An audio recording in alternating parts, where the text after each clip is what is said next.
Hi, and welcome to Passion Unlimited podcast. I am your host, psychotherapist, author, and founder of Fearless Love, Gianni Adamo. It's August 2020, and we are kicking off season 3. And we are currently living in a new world with COVID-19. We are adjusting to an environment where social distancing, quarantining, distance learning, and remote work is all part of our new normal. Then, more than ever, we are now having multi-generations of families living together. So if you and your spouse or significant other are having some increased tension, communication breakdowns, if issues from the past are recurring and resurfacing, or if you maybe discovered a brand new side of your partner that you really are not really liking too much because of this pandemic, you are not alone. So since so many families and so many households are experiencing an increase in stress and conflict, I decided that I am going to focus this entire season 3 of Passion Unlimited podcast to be dedicated to help you to reboot your relationship. We know that in some other countries, and I haven't looked at the stats here in this country, there has been an increase of divorce because of this pandemic, because everybody's kind of like in your face and stepping on each other's toes. So this is a perfect opportunity to spend this summer into the fall readjusting, recalibrating your relationship. But I also want to talk to the single people out there too, because this is not just for those who are in relationships and are hurting. What I teach, this is my passion. This is my calling. I've been doing psychotherapy and couples counseling for about 12 to 13 years now. And it's truly for me, it's a joy to be with my clients. It's a joy to be with my couples. So what I'm bringing to you is years of education, training, experience in my practice to help you to really recalibrate, to reconnect with your partner. So if you are single, as I mentioned earlier, this season is also for you. This is a season for preparation, because the tools and the techniques that I'm going to give you through this season will help you to, when you attract the love of your life or when you're finally in a relationship, you can now use these skill sets to help you to navigate the relationship easier, with less tension, with less conflict. All right. So basically, to get on with our show and our episode for today, our topic, we're going to kick off today with communication. So I've titled it Communication Tips to Help You Get What You Want from Your Partner. I know, that's kind of cool. Like, how the heck can I get what I want and get my needs met from my partner in my relationship? And that's what we're going to talk about today. So please stick around. This is going to be very helpful information. And as you guys are aware, most people will tell you that their relationship breaks down a lot. And even though there may be issues of finance, issues of mental health, issues of sex or children or the in-laws, it's really about your communication with your partner that makes or breaks the relationship. Because there are many things that most successful and happy relationships will have to adapt to and deal with that don't ever get resolved in marriages. So it's kind of like a myth in our heads that we think that the happily ever after has no conflict or tension. That's just a myth in our heads that we all create. We kind of love that, but it's not reality. Reality is that lifelong committed, happy and healthy relationships do have conflict. So the more equipped or the better equipped we are to communicating, to connecting, to effectively connecting with our partners around our needs, our wants, and our feelings, the more positive results we're going to receive on the other end. Okay, so I want to start out with first to educate you a little bit about what is positive communication. because in everything in life, there are techniques and there are kind of like tricks and strategies that can help us achieve our goals. And today, I want to focus our bit of time around what is positive communication and why I, Gianni Adamo, spend a lot of time with my clients teaching them positive communication skills. Basically, positive communication skills is the ability to convey a message, even negative ones, in a positive manner.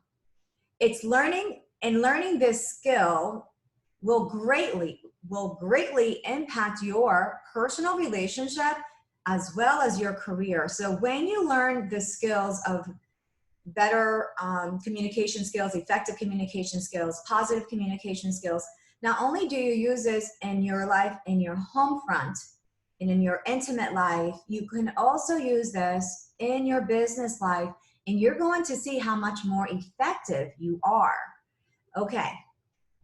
So in my own words, what I would say that positive communication is something that it's short, it's brief, to the point, but we keep it on the positive.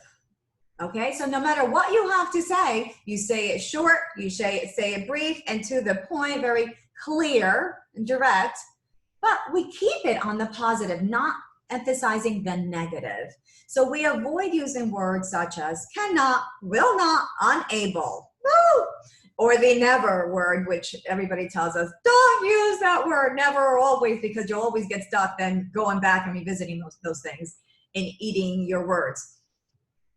Okay, so for example, this cannot be done if you do not provide me with, an example of this is, again, is if you don't provide me with, let's say, I don't know, I'm like just making this up. Okay, so if you don't provide me with X, that would be, I don't know, so maybe like more time or whatever. I cannot provide you, what you're asking me for. Instead, I can say this: if you provide me X, then I can deliver what you want by this time. You see how much quicker or easier we can actually jump through the hoops? So, in fact, for me, like my brain is so set up already to speak in the positive that like creating the negative, like I couldn't even figure out like what example to give you. So once you get your brain trained and conditioned, it's your go-to. It's your norm, so you don't get stuck in this negative. And part of the problem is when we are stuck in a negative is that it's heavy. Most people don't want heaviness in their life. We want lightness, and we're attracted to light. We're attracted to happy, bubbly people. We love people's energy. In fact, we kind of all remember, for those of you who have been married long term, and for those of you who are dating, that your number one attraction, what makes you the most attractive, the number one thing, is your energy. So when we are light, when we feel like our life is effortless and we feel confident, all of that creates such positive energy that everybody wants to know who you are. Everybody wants to talk to you. Okay, so we're going to keep this positive. So bringing this home, providing, okay, so one of the tips that I'm going to give you, besides keeping things on the positive and avoiding the negative, is also providing an estimation of when you are available. So if your partner decides that they want you to clean the living room right now, but you are still relaxing and you're still unwinding, you're still decompressing, and or you are finishing a project, because everybody now, half of us are all working from home. You're still on the computer trying to wrap up your business, and your partner thinks that you're probably just, checking emails or on Facebook, and they're like, can you please, tidy up the living room? So instead of just saying, I can't do that right now, because that's like so heavy, it's like, I can't do that right now. How about, okay, I need 10 minutes here to wrap up, and I will get to it as soon as I'm finished here. So giving the person an estimated time when you're available to speak to them, when you're available to do the task they're asking you to do, that's actually better than just saying, no, I can't help you. Ooh, that's so heavy. Like nobody wants to be received with a big no. All right, especially your partner in your house or your loved ones. Okay, the other thing I want to teach you about positive communication is to look for positive aspects and adapt a positive attitude. What that means is, yes, I get it. I live in the real world. So many things that we're asked to do, so many projects have a lot of negative elements. For instance, my parents have had a flood in their home. It happened like 2 months ago. But with the insurance and all of the craziness and the people, the service people that you have to call and to do all this, it's like it takes forever. And I've been helping them. I've been trying to manage this for them. So on top of all of my responsibilities, I have the added responsibility of helping them and supporting them to try to coordinate the service people to come in here and figuring out the insurance. So, you know, my dad calls me, especially in the beginning when he had like all this anxiety about this flood and do we have mold and what is going on here. You know, he would be calling me constantly and I would be working and I have projects that I need to accomplish beyond my, you know, working with my clients. So, you know, in my situation is instead of just saying, Dad, I'm not available right now. First of all, I couldn't pick up the phone if I was not available. But when I would speak to him, when I would pick up the line, when I would call him or I would pick up his calls, I would hear everything he had to say. I could hear his anxiety. I could hear his uncertainties. And instead of just saying, I can't call the service people right now because I've got like all these other projects, I would say to him, yeah, okay, no problem. I am wrapping up here. I will be able to call the service people, you know, at 4 o'clock this afternoon, whatever. So anyways, so bottom line is being able to find what you can do and offering that, staying in the positive. Don't get pulled into all the negativity, you know, where somebody's adding pressure upon your life because they are living in anxiety because something's happened in their life that's caused them and triggered them. So instead of taking on their anxiety, recognize that you can stay in your positive place, listen to them, and then reassure them that you are working on whatever it is that they need from you. And then you offer when you can take care of that. And that so far has worked out very well because then my dad's anxiety comes down and he knows that I'm on top of it. And then as soon as I get a hold of the service people, I come back to him and let him know, like, this is what they said. This is when they can come in. This is when we can schedule. You know, these are the options for the scheduling. All right. So another point to staying in the positive communication, besides looking for positive aspects and giving estimations, is to be reassuring and be supportive. Okay. And this, again, this is kind of like with my dad, all of the extra pressure that was being added, all of his anxiety. I kind of had like a bit of a guard against the anxiety and the pressure, or let's just say a boundary there. I wasn't going to accept all of that being dumped on me because I'm not responsible for managing his anxiety. I'm responsible to helping him and support him to getting the service people in there as quickly as possible through their insurance and everything else that has to be coordinated. So when your partner wants you to tackle a large project in your home or to change a lifelong pattern that you have had in your life, because we know that happens all the time, consider what they're saying to you. Sit down for a moment, listen, consider it, and then come back to them and let them know how you can support them, or not only support them, but how you can work with what they're asking you to do or be in that moment. Offer alternatives. If you don't like their solutions, then come up with your own alternatives and other solutions. And then ultimately you guys can decide what is going to be the best solution together.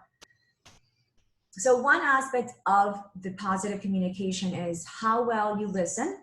Okay, so being a good listener keeps us being good, positive communicators.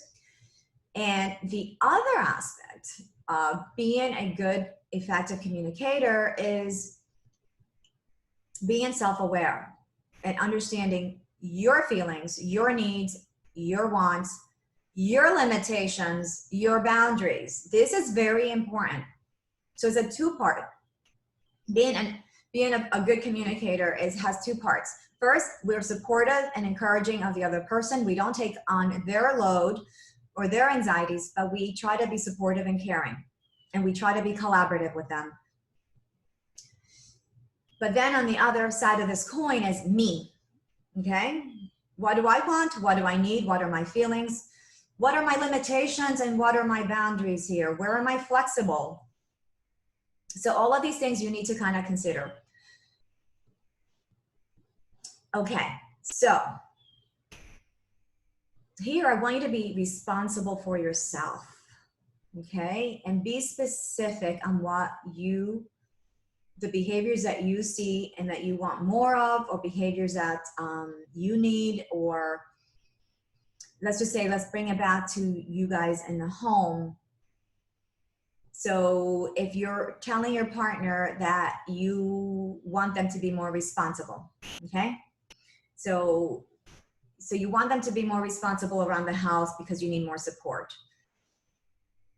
That's okay, but you can actually do better because you can be more specific. So what kind of support do you need? Okay? And if there is a timeline for these things, then you might want to also share this. So here you could say, on work days, I would like for you to, tidy up the living room and put the dishes in the dishwasher and then put them away the next morning. And maybe you decided with now all this time that we have with the pandemic, that you are now waking up earlier in the mornings and you're running or you're walking. You're exercising, you're not in the house, you're outside. And maybe your partner has always waited for you to wake them up in the morning. So now you can just say, hey, during the week, I'm going to get up early. I'm going to go walk. I'm going to go run. But I want you to set up your own alarm because I will not be able to do that for you anymore. So again, you got to be specific. You got to know what you can do, what you cannot do, what are your limitations. The other thing I want you to take control over is your emotions or your feelings. So I want you to say, look, I am feeling upset over this. I am angry, or I am embarrassed. I feel guilty. Because it's going to help you to calm down. First of all, when we label our feelings, they're no longer like inside of our bodies, just making us react. Because if we don't actually label them, what we're actually are doing is we're reacting to these feelings. And now we're creating more chaos in the home.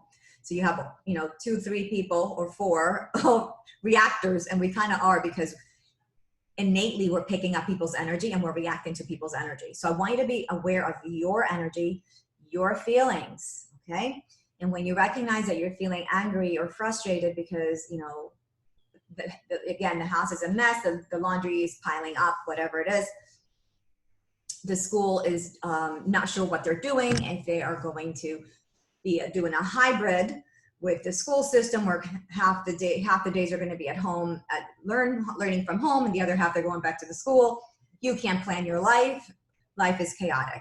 We all kind of are all in the same boat right now, whether we have kids or not. We can't plan too far ahead. It's kind of like we're kind of still in a bit of a crisis management, which is one day at a time, because that's what we do when we're in crisis management. So when that's happening, which has been going on now for 5 months, our emotions are all over the place. So I want you to be very conscious, and I want you to recognize, like, if you're frustrated, just say, hey, I am feeling frustrated. Take a deep breath, and then take care of yourself. Hey, I'm feeling guilty. I am feeling angry, whatever it is. And then go take care of you so you can calm down. Because when you approach your partner, your children, your parents, whomever it is, I want you to be able to be grounded and more in self-control, because if you're in reaction mode, it's going to trigger them to react to your reaction. And then you go into that negative spiral, which we're all very familiar. We want to stay away from that. So we want to get ourselves grounded. Okay. So one way to do that is recognize how we're feeling. If we're overwhelmed or frustrated or stressed, hey, I'm feeling overwhelmed. Let me go take, a bath, or let me go do a yoga meditation, or let me go put on the radio and listen to some music and dance and shake it off. Another thing that I want to teach you in reference to staying positive and your positive communication is to take a position on an issue. This one is hard for a lot of women to take a position on an issue because we're collaborative. We feel a ton of guilt taking a position opposite of our spouse. But yet it gets us into so much trouble because they usually have a position that we don't care for. And then we're in this gray area trying to accommodate them. But at the same time, we don't have a voice for ourselves, especially if you're up against a very strong, dominant male. So we kind of go underground and then we become manipulative, and that's no good either. So passive aggressive tendencies don't help us. We need to be able to state what we want in a positive way and stand in that position until we can then negotiate and compromise or come to some sort of solution. So please, I know that so many women have a hard time there. And I've just this week alone, I had to help a couple of the women in a relationship. They were two different marriages or relationships, and they both were dealing with in-law problems. One of them was dealing with a mother-in-law issue, and the other one was dealing with a father-in-law issue.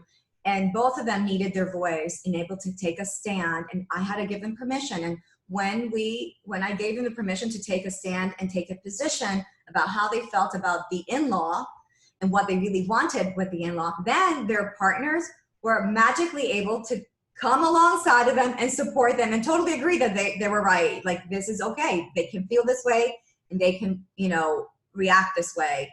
So it actually helped to calm things down. So please take, especially for you ladies, take a position on an issue, and then you present it from what I would like, how I am feeling frustrated or overwhelmed, and what I would like is. That's how you present that, okay? Instead of going into negative conversation, which doesn't get us anywhere, into the complaining stuff. All right, so how to communicate your wants, your needs, and your feelings effectively. So naturally, what happens naturally is, and this is why we get into so much trouble, is that our brain is set up for survival. So our brain kind of picks up everything that's negative first, and it kind of gets fixated on the negative stuff. So therefore, we keep repeating verbally negative things because we're just, on neutral, and we're not like sure yet that you can actually override that and become a little bit more self-aware. And with practice, you can actually figure out how to say things and pick up the positives. And the reason why the brain does that is for survival. It just wants to make sure that we survive. There's nothing wrong. Unless you've got PTSD, then we got to go through some healing there. But normally, yeah, people will see negative and they kind of get fixated there. But we can override this. Alrighty, so what I would like for you to do then is to learn to be able to state what you want, what you need, and what you feel. You can generally start with, I am feeling, confused, overwhelmed. Oh, there's rain now coming down. So I'm like, I'm feeling refreshed. I love the rain. Okay. So you can state your feeling, and then you can say what you want. If you're feeling around this situation, it makes me feel like this. And then what I would like is, that comes across very light, very easy, very doable, unlike the complaining route, okay? When you can be clear, then there's this connection that happens between your mind and your body. So that's the other thing. When I can say I'm feeling, overwhelmed, or I'm feeling frustrated, or I'm just feeling sad, or I'm feeling guilty about this situation, then I'm kind of like in integrity here. This is like authentic for me. So I'm feeling in this place of more empowered, because my mind and my body, everything's aligned. And so there's this sense of empowerment. There's a sense of authenticity, and there's more peace around this. And guess what? Your partner can sense that when you are in alignment with yourself, they are in alignment with themselves, let's say, then now you're on two solid ground. So it's easier to negotiate. It's easier to find a compromise. But if you haven't figured out what you truly are feeling, what you really want, it's all like ominous and confusion, then the person who is trying to work with you and cooperate with you doesn't even know how to help. But when you're clear and you can state how you're feeling, what you want, and your boundaries, then the person who's living with you or you're working, it's much easier to find some happy medium. Okay, so from there, so as you practice your positive communication skills, what's going to happen is that this creates a positive reinforcing cycle in your communication style that will help you to get what you want from your partner, from your relationships, and even from your work relationships. And that's because nothing makes us happier than to see how our efforts put a smile on our loved ones' faces. What this means is when you're clear on how you're feeling and what you want, and you can say that without like judgment or anger, you can say it calmly, the other person hasn't been triggered, and now they can actually, like I said, negotiate, compromise, work out a solution with you. And now you're happy, and now that you're happy, that creates happiness for them because your energy now just got connected with them, and they feel like they contributed to your happiness. So now you're happy and they're happy because they're contributing to your happiness. So this is a positive cycle. So once again, it's keeping it short, specific to the point, and always stating it on the positive. I hope this helped you. Once again, this is season 3. We are on a relationship reboot series. That means every week we are going to be covering a topic to help you to reboot your relationship, not only in the area of communication, but of intimacy, your connection, your companionship, your passion. Every single week for the next 12 weeks, I will be focusing on your relationship matters. Feel free to leave me comments, whether you're in the Facebook group. If you are not in the Facebook group, you can find me on Passion Unlimited Podcast group, and that's in Facebook. You can listen to the podcast anywhere that you listen to your podcasts. And the last place that I am going to be featuring Passion Unlimited Podcast is on my Fearless Love YouTube channel. It's not there yet. I hope to have it by the end of this week, which is the end of the first week of August, so that you should be able to comment and view these podcasts live as I am recording them, so you can see me and you can comment, and I will absolutely respond to your comments and questions. And if you can relate, I would love it if you can add comments about how you can relate, and comments about maybe where you're still having difficulties, and maybe things that you want me to clarify. Whatever you want to comment on, I'll be happy to respond. I would love it. All right, so follow us on, you can follow me again on Facebook groups, which is Passion Unlimited Podcast. You can find me on Instagram, which is Gianni Adamo, and that's Jianny Adamo, Adamo. And please subscribe to the channel, comment, and share. Until next time, thank you.